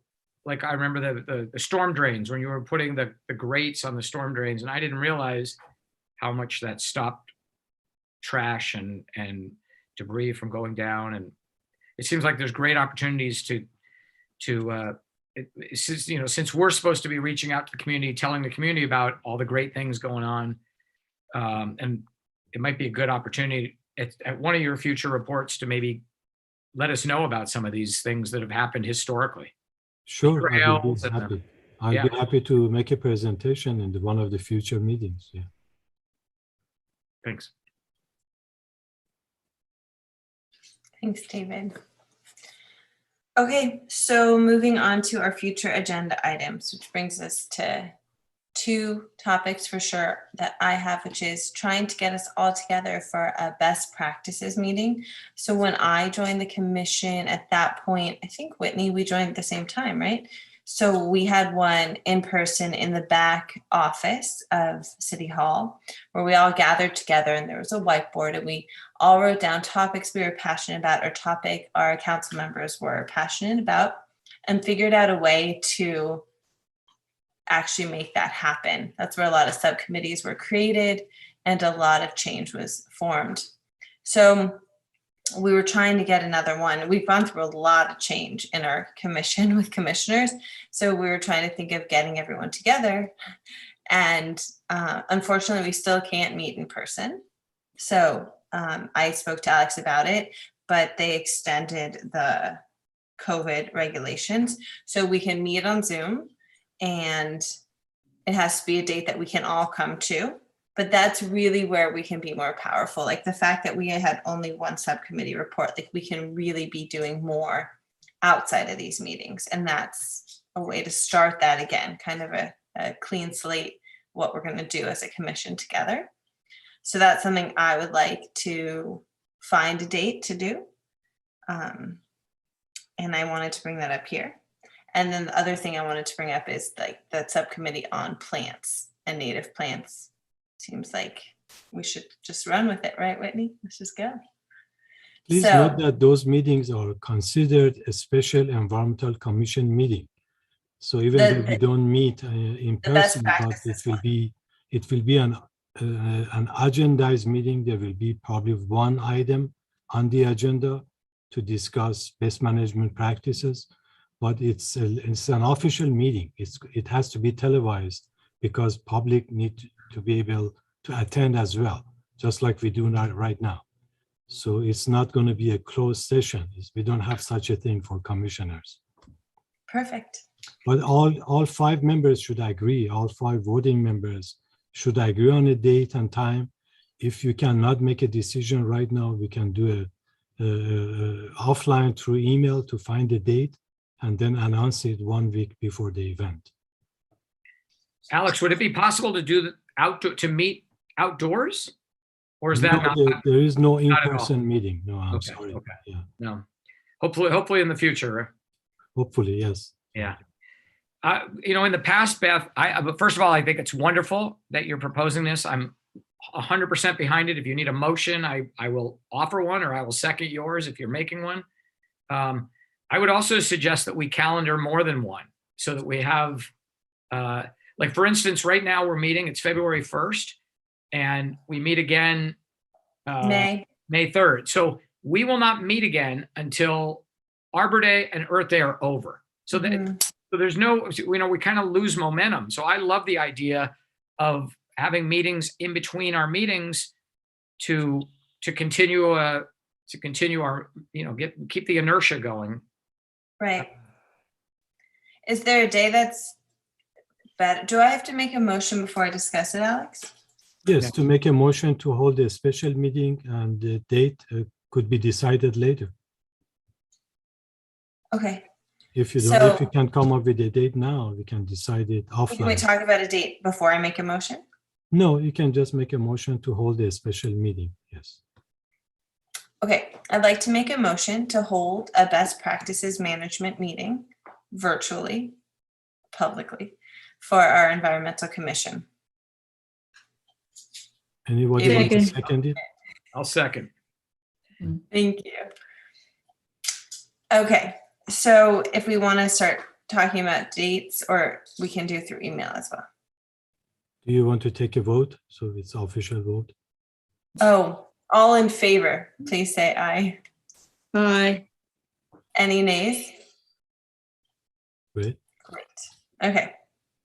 Just, Alex, I'm wondering before we send out all the emails, if there's a day that's best for people or a day that's really not good for anyone. And please note that when you choose a date, I have to double check with the communication department to make sure that date does not conflict with any other commission meeting. So that's the deal, and council meeting. Yeah. And when we did ours, it was never at 7 p.m. It was always earlier. It was like 4. Oh, no, it was either 6 or 7. Oh, it was in the evening? Yes, it was late in the evening. Okay, fine.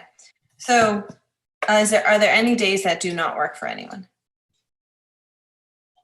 Well, if we stick with our Tuesday date, then we will avoid City Council and Planning Commission. That I know for sure. I think, and Public Safety, I think, is Monday. So we could look at the next, we could look at a month from now or a couple weeks from now, a Tuesday, and then everybody could kind of look and see whether that works. I love that. So March 1st is the first Tuesday of March. Does that work for everyone at 7 p.m. or 6 p.m.? Yes. What day? March what? March 1st. I would be good for 6 p.m. versus 7 p.m. to be honest with you. That works much better for me. So any Tuesday at 6 o'clock, it's fine. David? I'm just going to, again, we're going to lose Zachary and Lila in 2 months at that last meeting, I'm number one, yes, I'm going to be good with March, but I'm also proposing we also pick one a month later. Because I think that we're not going to be able to accomplish everything we want in one meeting. Let's start with the first date. It'll help us to support the people planning Earth Day and whatever else we've got between now and.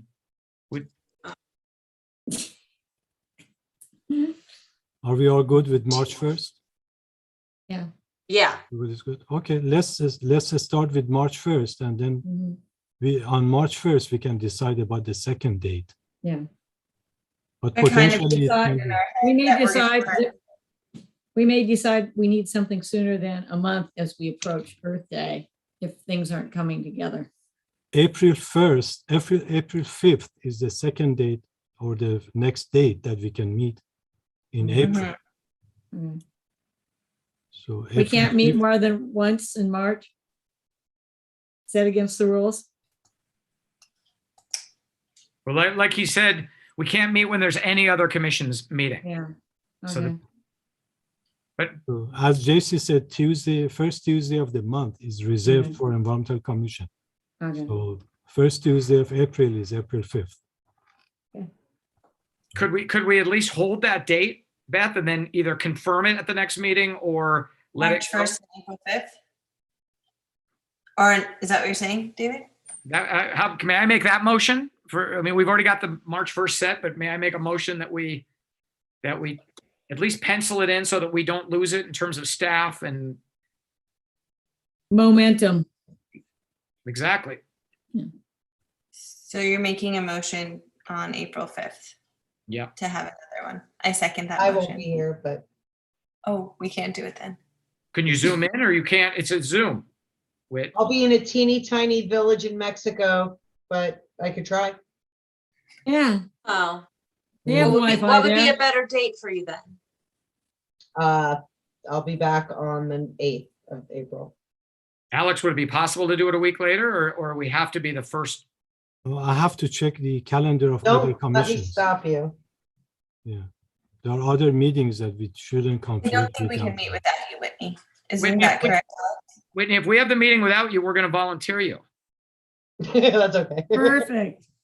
But for now, March 1st is confirmed. We just tentatively going to meet on April 5th until we make a decision later.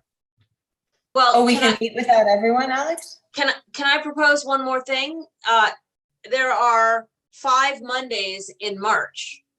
So if March the 29th that's actually 4 more weeks. So if that, Interesting. Whitney, is that something you could do, March 29th? Yep, thank you. Okay.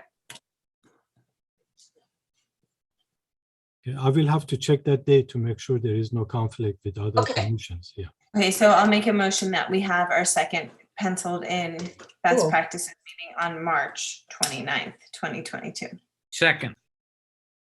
All in favor? Aye. Hi. Great. There you go, Alex. Thank you. Okay, and the subcommittee on plants. Let's talk about that. Who'd like to be on that and take the lead? Wait, before we ask who's going to be on it, can we just discuss the mission or the purpose of that subcommittee? And then it might be more clear which 2 of the 5 of It us should. seems like we'd be working with Howard, correct? Like, and he had the mission and the vision. We can be more the supporting and the link. What do you think? We need Oh, to I mean, have I at don't least have one to be- commissioner. We need to have at least one Right. commissioner. It's the other way around. It's the other way around. He can be he can be a great resource, but we need 2 of us, at least one of us to be the lead on the subcommittee. I mean, I'm happy to do it. If someone else wants to do it, they can speak up too. I'd like to be on it. You're the perfect liaison. Okay, me and JC? No, JC's busy. Oh, who just said, who? I said it, Beth. Yeah, Oh, no, good, me and honestly, Beth. I'm focused on Earth Day between Okay. now and April, so.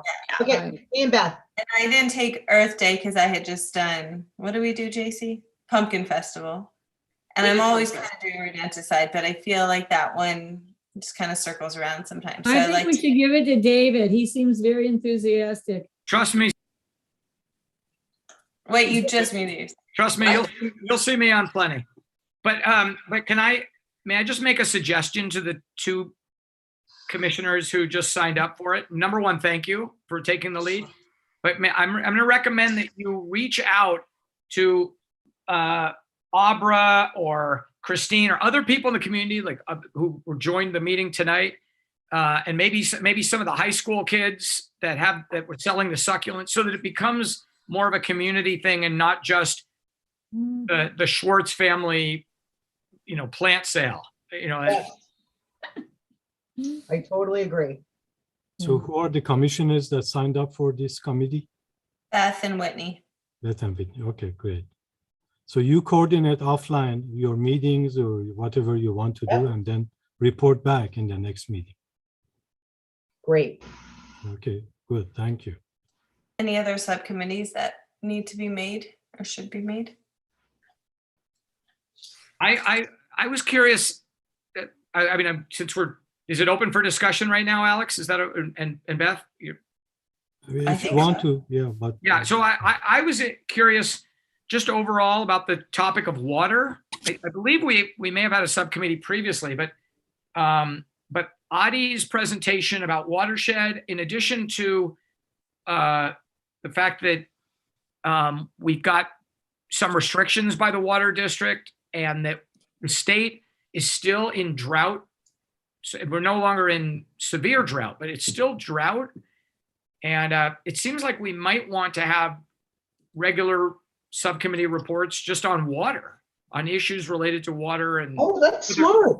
Conservation, and again, watershed. So like JC asked a great question. What can we do to, Adi, what are you looking for from us? And, right.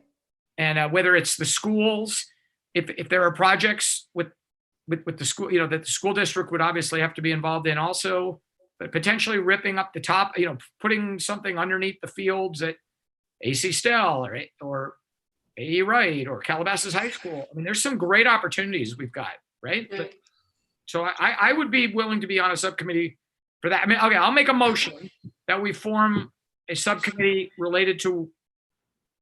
I have a comment before you make a motion. Can I make a comment? Yes, please. Okay. So Mayor Maurer and the rest of the city council and the city manager are working on this work plan, this very focused approach to the things that they can and cannot accomplish in this year. And I think that something like what was presented tonight is something that they would need to consider, whether it was something that they could fit into, this is my opinion, whether it could fit into the projects and the staff requirements that could support it. So my question is, is it in our best interest to take this to city council and say, these are the kinds of ideas before we kick off a program to put things in place?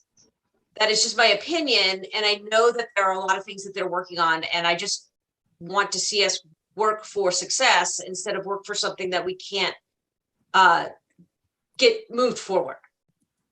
So that's my opinion that I wanted to share.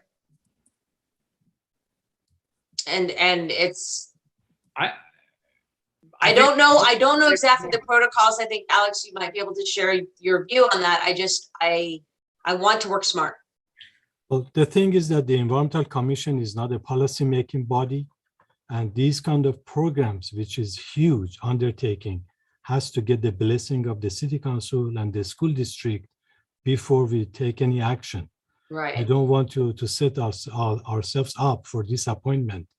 So there is a task force that has recently been formed by 2 council members, the mayor and also council member Shapiro, and 3 staff members that are working together to create a sustainable society. It's called a sustainable task force. So one of the items is also water conservation. they are coming up with major plans that will go to the city council for review and approval and funding. So those kind of big, huge ideas should go to that task force before the commission can take a lead on it. I don't think this is a good idea to start from the commission. That might be a waste of time if another body is already thinking and talking about it. Well, is the task force putting together reports? Has it kicked off yet? Have they formalized their findings? It has been kicked off. They are working on it. And actually, we had a meeting this noon at 12 with the 2 council members and a few staff members and city manager. So that task force is moving forward. They're coming with climate action plan and a few other things. Right. So we need to wait to see the results of the task force and get directions from the city council before we kick in a new idea. I think good ideas are good, but they have to go to the city council first. And they ask the commission to advise them on those ideas. Just like leaf blower, just like rodenticide, it came from the city council, not the other way around. Okay. Okay. Thank you for clarifying that. I appreciate that. So let's stick to this first committee, and then let's see what's going to happen with the sustainability task force. I'm sure the city council is going to assign a few tasks to the commission in the future, but let's get the direction from the council first. May I just make a quick comment about that? So, JC, first of all, I never intended for us to be trying to change things. I was simply trying to be an informational body, which I think is the purpose of, like I read in the mission. So I absolutely believe that the city council benefits if we bring back information to them, reminding them we're still in drought, things like that. So I just use Adi's presentation as an example of that there's a myriad of water related issues going on. But we can discuss this absolutely in the best practice workshop, and I think even more to the point, I think this goes to one of the things, Alex, that you're saying is all 5 of us should go back to our city council members and ask them what issues are important to them. Because someone was mentioning that Mayor Mauer has some issues that are really important to her. I know I used to meet regularly with Fred Gaines and talk about, he would told me, I really want to know more about solar going on in the city and opportunities. And that's where we pursued electric vehicle charging stations and some of the other issues. It came from the top down. But I do think that the city council, my guess is that they would appreciate us information bubbling up to them, not legislation, but just information. Yeah, and I think even David with like the water, because if you don't start a subcommittee now, then you're not really on anything till our next best practice meeting. So even within the water, I'm just saying, like, you could check to make sure all the smart fountains at the schools are working, or like whatever is passionate to you, just gather some information in the topic of water. I don't know. I don't want to just start a subcommittee just for the, I think Alex is right. I'll end up on plenty of subcommittees, but I think I'll end up helping, like you say, if I walk into a place, I'll ask them about Earth Day. We're all a team. Right. And I'm going to be working with Zachary on some of the stuff that he's talked about. So, and maybe Lila. So we're good. I would be very interested in any task force reports, Alex, if those come across, anything that they've put together to show what they're working on. Just throwing that out there. Well, that would go to the city council. So you need to watch what happens in the city council, and then. Okay, so they're going to be presenting the report. Okay. That is correct. Yes. Okay. Okay, great. So then, anything else for future agenda items that you guys want to have on there next meeting in May? Well, I guess, wait. Oh, I'm always up for improving our booth at the Pumpkin Festival, so perhaps we add that to the May conversation. I'm going to actually, we used to have a subcommittee on Pumpkin Festival, and I'm going to suggest at the best practice, that's something that I would put up on the whiteboard, because we shouldn't start planning. We're not helping the city much if we don't start helping plan that until September. which is when our next meeting is. We should be planning that now, and we should have a subcommittee for the forum, which we haven't had obviously because of COVID, but if we're going to get back to having annual forums, which again, the city council votes on them, they decide, but they want our input, and this is where we go back and talk to our city council members. But I think that ultimately having subcommittees on these various programs, just like we have one on Arbor Day and Earth Day, I think there should be one in the Pumpkin Festival. I think Whitney's right. And the forum, the annual forum. We had one for the Pumpkin Festival, though, guys. Yeah. So who was on that, and is it still around? BC and myself. It was the two of us. I mean, let's be honest, the year that I've been on the commission, we've been in, COVID situation. So, we weren't even sure we were having a pumpkin festival, I'm sure at one point. So that they were having it, yeah. Yeah. So, I mean, forward thinking, we're moving forward with Earth Day under the impression that everything is going to be, COVID regulations, and that we're going to have this. And hopefully now that we, can continue on with the Pumpkin Festival, we can start earlier for sure. I thought it was very successful being a one-day event, by the way, the Pumpkin Festival. So throwing that out there. Yeah, I mean, personally, I wasn't there until the end, so I know Beth said that you all were busy. When I say improve it, like I want people to learn things when they go there. I think all those pamphlets, I don't know, I'm not really into all the pamphlets. But educating about watershed, there's so much to make our booth really interactive, educational, and fun. So that's always been my hope. Great. Let's leave this discussion for March 1st. Yeah, great. We can discuss in more details. Okay. Okay, so then with that, we will adjourn. This concludes the Calabasas Environmental Commission meeting. Thank Good you. night, everyone. everyone. Thank you, everybody. Thank you. Thanks, Beth. Well done. Good night. Welcome, Thank David. you. Have a good night, guys. Bye.